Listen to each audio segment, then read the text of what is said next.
Another thing that's important to post in a classroom and have available for students to see would be your objectives. So you can see how I put that together with each of my different content areas. Again, hoping that my students pick up on the attitude of the importance of saying to themselves, I can. And in our class, we always talk about, I think I can, and then I know I can, and then I did.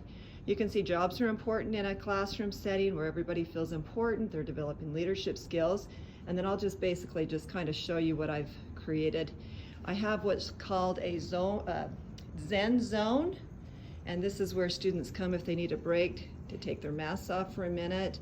They can look at the reflection mirror, try to smile at themselves, and watch the lava lamp and listen to some water as it trickles down through the rock display. And then right here, you can see that I have my helper board. So if students are tutoring other students, I give out positive Patriots for that.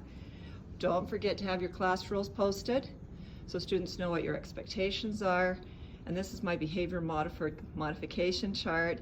And I just use sticky notes, and I use kind of the baseball scenario where it's strike one, strike two, strike three. Then they have to fill out a think time report. And so you can see that one of my students is at a strike one. So he'll be ending up having to walk one of his recess laps. I have on the playground just a designated area where students walk off the perimeter of that area, and during that time they're just thinking, and then they check in with me or my playground leader, and they say what happened and what are they going to do different. And then I teach my playground leaders, I train them to always be very motivational and say, you've got this, you can do this. Here's my social studies board, my science. We're learning about, right now in 4th grade, we're learning about how animals adapt to survive. So this is showing the life cycle of the butterfly. And as you know, a lot of butterflies are no longer in existence, so we discussed that. This is my expectations for speaking, and right now you can see silence is golden. So when they do independent work, I just move the car or the cactus up and down based off of what I want them to do with their voices. So you can kind of see where my leveled library is in the classroom. And then I always like to have my vocabulary words posted for the week, so the students, we learn it together, and then they can continue to look at the pictures and the words to help to prepare them for their upcoming weekly tests. This is math talk.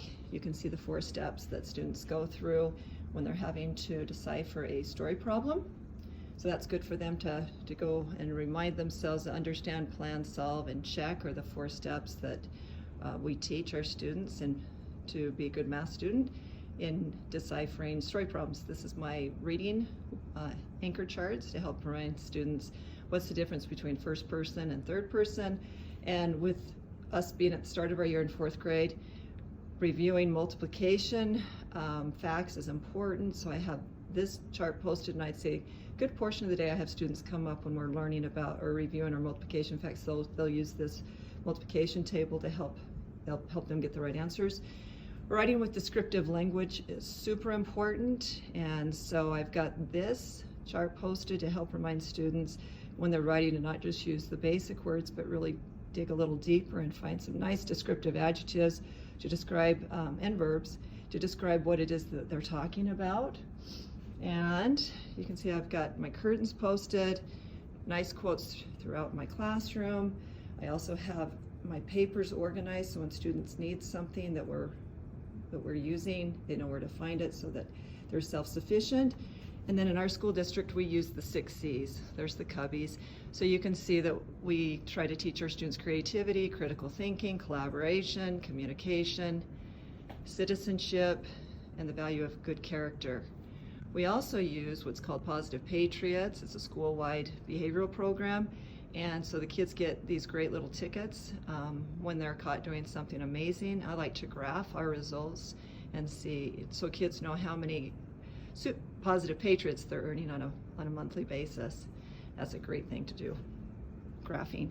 So this just kind of shows you, it's early in the morning. We also have yoga balls for the kids that have that jittery energy, and it makes for a great day. So anyways, I hope you have a great year, and I just wanted to share with you what I'm doing to make my year great. And periodically I'll check in and kind of show you different techniques that I'm using that helps my kids learn different content and curriculum this year satisfactorily and with ease and with happiness too. It's fun to see the kids happy as they're learning. So I hope you have a great day.